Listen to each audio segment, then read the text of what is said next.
আচ্ছা, কখনো কি ভেবে দেখেছেন আপনি যখন ঘুমান আপনার শরীরে কি ঘটে? ঘুম শুধু আরামই নয়, এটা এক অদ্ভুত রহস্য। যখন আপনি ঘুমান আপনার শরীরের কিছু অংশ শান্ত হয়ে যায়, কিন্তু মস্তিষ্ক তখনও কাজ করে নীরবভাবে। এই সময় আপনার শরীর নিজের ক্ষতগুলো মেরামত করতে থাকে, ক্লান্ত পেশিগুলোকে শক্তি দেয়, আর মস্তিষ্ক সারাদিনের স্মৃতি গুছিয়ে রাখে।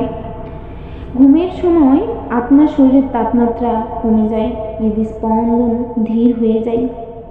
কিন্তু স্বপ্ন তো তখন সবচেয়ে বেশি সক্রিয় থাকে। আর জানেন কি, যদি আপনি ঠিকমতো না ঘুমান আপনার শরীর, মন, এমনকি হৃদয়ও ক্লান্ত হয়ে পড়ে।